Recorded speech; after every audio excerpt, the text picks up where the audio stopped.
السلام عليكم ورحمة الله وبركاته. الحمد لله نحمده ونستعينه ونستغفره ونؤمن به ونتوكل عليه ونعوذ بالله من شرور أنفسنا ومن سيئات أعمالنا. من يهده الله فلا مضل له ومن يضلله فلا هادي له. ونشهد أن لا إله إلا الله وحده لا شريك له. ونشهد أن سيدنا وسندنا وحبيبنا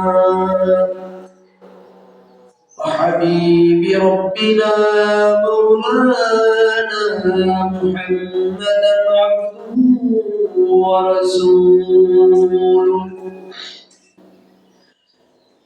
أرسله بالحق بشيرا ونذيرا وداعيا إلى الله بإذنه وسراجا منيرا. فقد قال الله تعالى في كلامه المجيد وفرقانه الحميد: أعوذ بالله من الشيطان الرجيم. بسم الله الرحمن الرحيم. ثم استغفروا ربكم إنه كان غفارا، أو كما قال النبي صلى الله عليه وسلم عن أبي هريرة رضي الله تعالى عنه أنه قال: قال رسول الله صلى الله عليه وسلم: نهى رسول الله صلى الله عليه وسلم عن غيبة واستماع الغيبة. فقد قال الله تعالى في كلامه المجيد وفرقانه الحميد: أعوذ بالله من الشيطان الرجيم. إن الله وملائكته يصلون على النبي يا أيها الذين آمنوا صلوا عليه وسلموا تسليما. اللهم صل على محمد وعلى آل محمد كما باركت على إبراهيم وعلى آل إبراهيم إنك حميد مجيد. اللهم بارك على محمد وعلى آل محمد كما باركت على إبراهيم وعلى الرجيم إنك حميد مجيد الحمد لله আল্লাহ পাকের দরবারে লাখো কোটি সুজুদ যে মহান মনিব আমাদেরকে সুস্থতার সাথে হায়াতে জিন্দেগিতে পবিত্র জুমার নামাজ আদায় করার উদ্দেশ্যে আল্লাহ তাআলা আমাদেরকে মসজিদে এসে বসার তৌফিক দিয়েছেন। এজন্য আল্লাহ তাআলার দরবারে জবান খুলে অন্তর থেকে শুকর আদায় করি বলি আলহামদুলিল্লাহ। আল্লাহ তাবারক ওয়া তাআলা বান্দার প্রশংসা আর ইস্তিগফার এটাকে খুব পছন্দ করে। আল্লাহ তাবারক ওয়া তাআলা জনাবে মুহাম্মদুর রাসূলুল্লাহ সাল্লাল্লাহু আলাইহি ওয়াসাল্লামের আনিত আদর্শকে তাম জাতির জন্য আদর্শ হিসাবে মনোনীত করেছেন। পৃথিবীর কোন মানুষ, পৃথিবীর কোন ব্যক্তির আদর্শকে মুসলমানের আদর্শ হিসাবে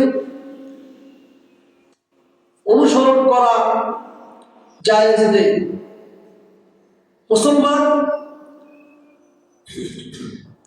মুসলমান একমাত্র তার আদর্শ হবে মুহাম্মদুর রাসূলুল্লাহ সাল্লাল্লাহু আলাইহি ওয়াসাল্লামের আদর্শ। এখন প্রশ্ন আসতে পারে, এটা আসাই স্বাভাবিক, আমাদের মনে প্রশ্ন আসতেই পারে যে আমরা আমাদের নবীকে দেখি নাই, তাহলে নবীর আদর্শ কিভাবে মেনে নিব? অত্যন্ত সহজ উত্তর, আল্লাহ রাসূল জনাবে মুহাম্মদ আরবি সাল্লাল্লাহু আলাইহি ওয়াসাল্লাম চলে যাওয়ার পূর্বে এই প্রশ্নের, এই কাঙ্ক্ষিত প্রশ্নের সঠিক জবাব মুহাম্মদুর রাসূলুল্লাহ সাল্লাল্লাহু আলাইহি ওয়াসাল্লাম বিজয় হজের সময় দিয়ে গেছেন। বিদায় হজের ভাষণের সময়, শেষ ভাষণের সময় আল্লাহর নবী মুহাম্মদ আরবি সাল্লাল্লাহু আলাইহি ওয়াসাল্লাম বলেন, আমি চলে যাওয়ার পরে আমি তোমাদের কাছে দুটি বস্তুকে রেখে যাব। দুটি জিনিস তোমরা যদি তোমাদের নিজেদের জীবনে আঁকড়ে ধরতে পারো, তোমরা যদি দুটি জিনিসের আনুগত্য করতে পারো, তাহলে তোমরা সফল কাম। তোমরা আমার আনুগত্য করবে, তার মানে হচ্ছে আমি যে রেখে যাব, যে জিনিসের প্রতি তোমাদের কাছে যে বস্তু দুটি রেখে গেলাম, এই দুটির আদর্শকে, এর মধ্যে আমি মুহাম্মদুর রাসূলুল্লাহ সাল্লাল্লাহু আলাইহি ওয়াসাল্লামের আদর্শ রয়েছে। আম্মা জান আয়েশা রাদিয়াল্লাহু তাআলা আনহা থেকে বর্ণিত হাদিস, সাহাবায়ে কেরাম রাসূল সাল্লাল্লাহু আলাইহি ওয়াসাল্লামের কাছে গেলেন। সাহাবায়ে কেরাম আয়েশা রাদিয়াল্লাহু তাআলা আনহার নিকট গেলেন, জিজ্ঞাসা করলেন, হে আল্লাহর নবী, প্রিয়তমা স্ত্রী, আমাদেরকে আপনি বলে দেন আল্লাহর রাসূলের চরিত্র কেমন ছিল? আল্লাহ রাসূল সাল্লাল্লাহু আলাইহি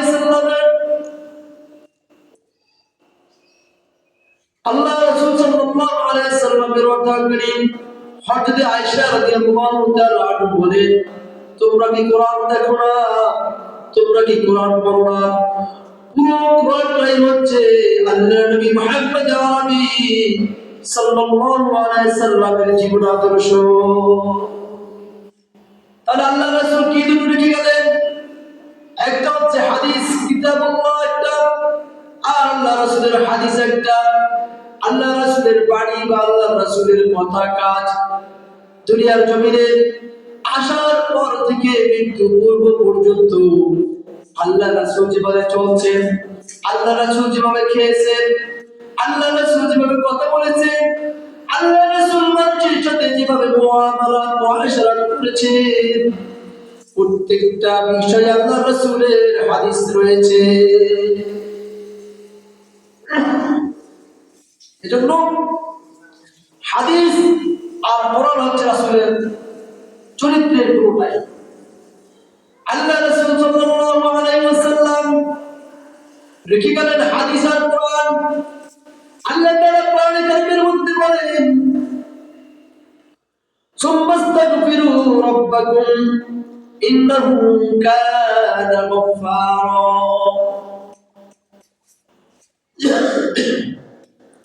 আল্লাহ তাআলা কোরআনে কারীমের মধ্যে বললেন, সুম্মাস্তাগফিরু রাব্বাকুম, তোমরা যদি ইস্তিগফার করো, ইন্নাহু কানা গফফারা, আল্লাহ তাআলা তোমাদের সমস্ত অপরাধ ক্ষমা করে দিবেন। তাহলে আল্লাহ নবীর স্বভাবের মধ্যে সর্বোত্তম স্বভাব এটাও ছিল, আল্লাহ রাসূল নিষ্পাপ ছিলেন, গোটা জীবনের গুনাহ যার মাপ ছিল, যার জন্য জাহান্নাম হারাম ছিল। যে ব্যক্তি দৈনিক জাহান্নাম হারাম থাকার পরেও আল্লাহর প্রিয় ব্যক্তি হয়েও, যার সম্পর্কে আল্লাহ নিজে বললেন, ওয়ামা আরসালনাকা ইল্লা রাহমাতাল লিল আলামিন।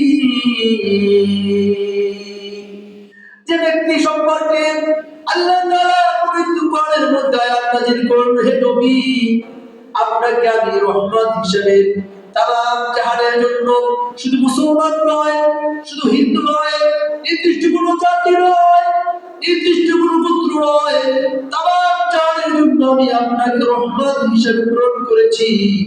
গোটা মাখলুকের জন্য আপনি হলেন রহমত স্বরূপ। আর ওই নবীর আদর্শ কি ছিল? ওই নবী মুহাম্মদ আরবি সাল্লাল্লাহু আলাইহি সাল্লাম সর্বদাই তাওবা করতেন, দৈনিক সবসময় তাওবা করতেন, ইস্তিগফার করতেন। এই যে কোরআনে কারীমের মধ্যে ইস্তিগফারই অসংখ্য আয়াত রয়েছে, তার মধ্যে একটা আল্লাহ বললেন, সুম্মাস্তাগফিরু রাব্বাকুম, তোমরা তোমার প্রতিপালকের নিকট ইস্তিগফার করো, ফিরে আসো। কিভাবে ফিরে আসবো? আমরা মানব জাতি, আমাদের সিফাত হচ্ছে, আমাদের গুণ হচ্ছে, আল্লাহ তাআলা এমন এক গুণ দিয়েছে যেটা হচ্ছে মানব জাতি, মানব মানে ভুলে ভরা। মানুষ মানে কি? ভুলে ভরা। দেখেন না, ভুলে ভরা মানে তো এই অফিসে যাবে, এখন চশমা কোথায় রেখেছে খুঁজে, সারা ঘর খুঁজতেছে। ওয়াইফ কি বলতেছে, তোমাকে কতবার বলছি আমার চশমাটা কোথায়, আমার চশমাটা খুঁজে দাও। আবার হঠাৎ করে ওয়াইফ যখন তার দিকে তাকিয়ে মুস্কি হেসে দিয়েছে, তো বলে, তুমি হাসতেছো, আমি চশমা পাচ্ছি না, তুমি হাসতেছো। পরে বললে যে একটু উপরে হাত দিয়ে দেখেন, দেখে চশমাটা উপরে রেখে দিয়েছে। এই যে মন, মানুষ ভুলে ভরা, এই যে চশমাটা কপালের উপরে, মাথার উপরে রেখেছে, এটাই তার মনে থাকে না অনেক সময়। তাহলে মানুষ কি? ভুলে ভরা। এজন্য গোটা মানব জাতির স্বভাব হচ্ছে অপরাধ করবে, ভুলে যাবে, আল্লাহর হুকুমের কথা ভুলে যাবে, আল্লাহকে ভুলে যাবে, আল্লাহকে রব হিসাবে মানবে, কিন্তু আল্লাহর হুকুমে গোলামি করার জন্য তারা অলসতা করবে। আল্লাহর হুকুমের কি গোলামি করা দরকার না? এই গোলামি করা থেকে মানুষ বিরত থাকবে। এই জন্য আল্লাহ তাআলা বলেন, সুম্মাস্তাগফিরু রাব্বাকুম, এই অবস্থা যখন তোমার হবে, এমন অবস্থায় যখন তুমি উপনীত হবে, যখনই তোমার রবের কথা মনে আসবে, রবের রব্বিয়তের আদায় করবে, তখনই তুমি ইস্তিগফার করে নাও, বেশি বেশি ইস্তিগফার করে নাও, তাওবা করে নাও। আল্লাহ, ভুল হয়ে গেছে, ফজর নামাজ পড়তে পারি নাই, আল্লাহ ভুল হয়ে গেছে, আমি তো মিথ্যা কথা বলে ফেলেছি, আল্লাহ ভুল হয়ে গেছে, আমি তো একজনের সাথে প্রতারণা করে ফেলেছি। তাহলে ইস্তিগফার করতে হবে। এই ইস্তিগফার করার মাধ্যমে আপনি যে ভুল করেছেন, আল্লাহ বললেন, যদি ইস্তিগফার করো, আমার উপর যদি ইস্তিগফার করো, তুমি তাওবা করো, ইন্নাহু কানা গফফারা, আল্লাহ বললেন যে আমি তোমাকে ক্ষমা করে দেব। কেমন রব! এ মানুষ খোঁজে বাঁচার উপায়, মানুষ কি খোঁজে? বিপদে পড়লে আল্লাহ থেকে দূরে সরে গিয়ে মানুষ দুনিয়ার মানুষের দিকে ছুটে, বিপদ দেখলে আল্লাহকে ভুলে যায়। কিন্তু আল্লাহ বললেন, আমি তোমাকে একটু খুঁজি, কে আছো বিপদে পড়ে গেছো, আমি রবের কাছে বলো। আমরা যখন বিপদে পড়ে যাই, আল্লাহ আমাদেরকে বিপদ থেকে উদ্ধার করেন। আল্লাহ করেন না? বিপদ থেকে আল্লাহ উদ্ধার করেন, কিন্তু আমরা বুঝতে পারি না। মনে করেন আপনার ঘরে ছোট বাচ্চাটা অ্যাক্সিডেন্ট করেছে, অথবা কেউ অ্যাক্সিডেন্ট হলো, হঠাৎ করে মারাত্মক অসুস্থ হয়ে পড়লো, তাকে মেডিকেল নিয়ে যেতে হবে, পকেটে কোনো টাকা নেই। কিন্তু মেডিকেল থেকে ট্রিটমেন্ট করে যেভাবে হোক আপনি কারো কাছ থেকে কর্জে হাসনা হোক অথবা যেভাবে হোক আপনি তাকে মেডিকেল থেকে সুস্থ করে আমার বাসায় ফিরে নিয়ে আসলে এর মধ্যে আল্লাহর কুদরত একটা কাজ করে, কিন্তু আমরা বুঝি না। কিভাবে বুঝি না? আমরা বুঝি না যে আমার কাছে টাকাই ছিল না, আমার কাছে পকেটে কোনো টাকা ছিল না, বাসায় কোনো টাকা ছিল না, এমন তো অবস্থায়, নিঃস্ব অবস্থায় আমার দ্বারা আল্লাহ তাআলা এই সমস্যার সমাধান থেকে আমার উদ্ধার করলেন। এরকম হয় না? অনেক সময় দেখা যায় মেয়ের বিয়ে অথবা ছেলের বিয়ে এমন অবস্থা হয়ে গেছে যে কোথাও টাকার ব্যবস্থা নেই, আবার এদিকে ডেট হয়ে গেছে, বিয়ে দিতে হবে, আল্লাহ তাআলা ব্যবস্থা করে না। কিন্তু আমরা এটা বুঝি না।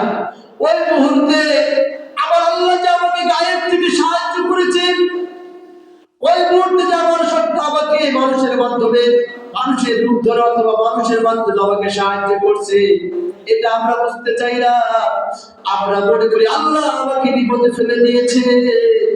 আল্লাহ বলেন, ওয়ালা সাউফা ইউতিকা রাব্বুকা ফাতারদা, চিন্তা করো না বান্দা, টেনশন করো না, হতাশ হয়ে যেও না, তোমার রব তোমাকে সাহায্য করবে। রব কি তোমাকে সাহায্য করবে? যে কোনো ভাবে হোক আল্লাহ তোমাকে সাহায্য করবে।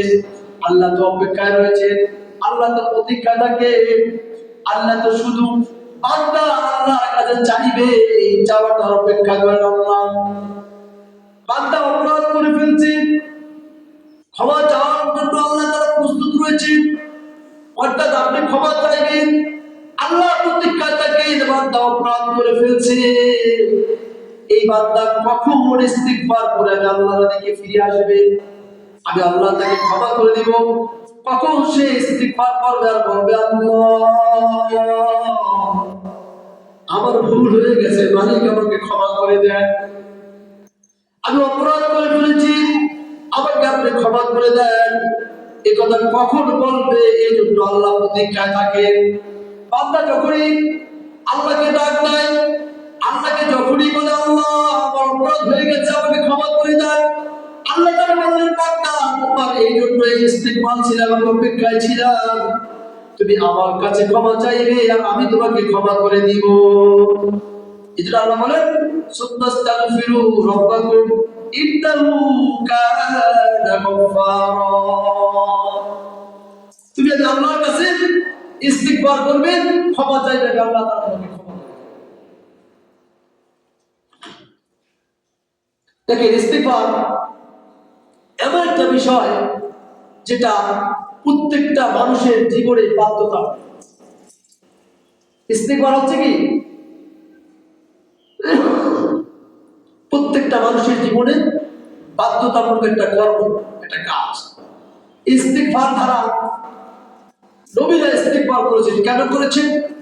নবী আলাইহিস সালাম ইস্তিগফার করেছেন এই জন্য যে আমাদের শিক্ষা দেওয়ার জন্য। কেন? নবী ইস্তিগফার না করলে হইতো না?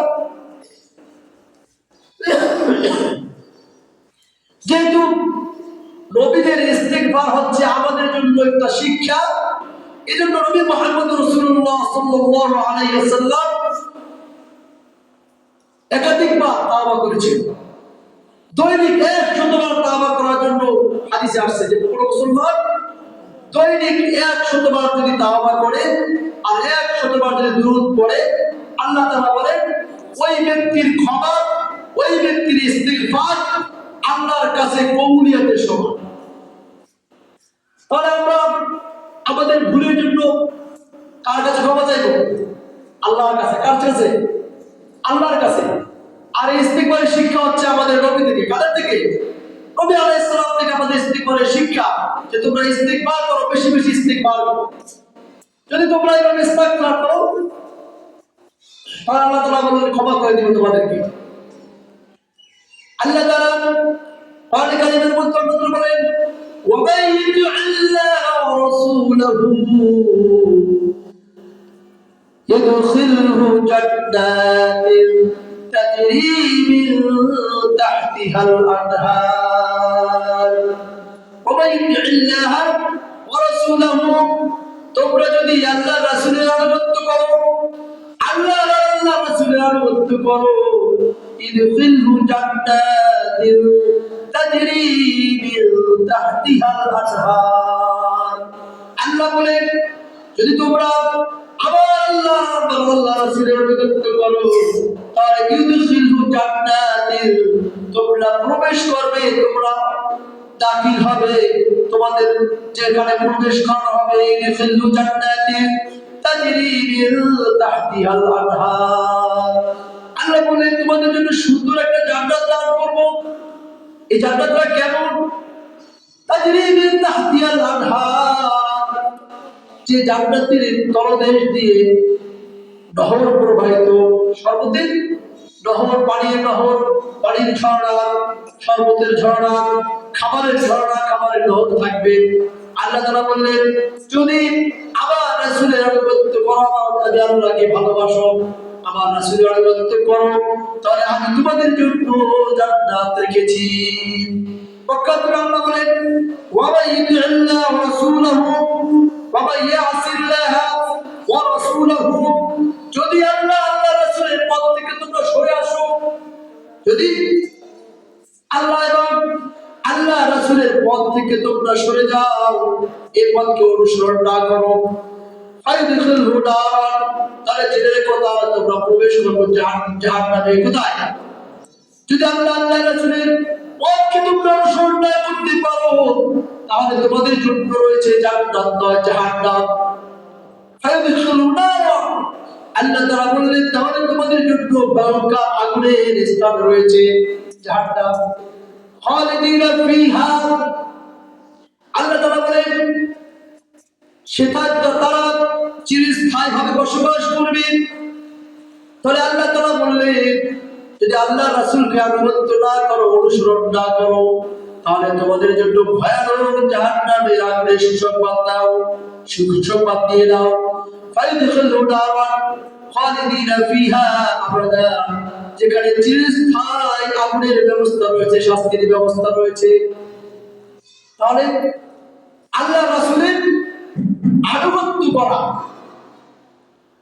তাওবা আর ইস্তিগফার করা, এটাও কিন্তু আল্লাহ রাসূলের আনুগত্য। এটা কি আল্লাহ রাসূলের আনুগত্য না?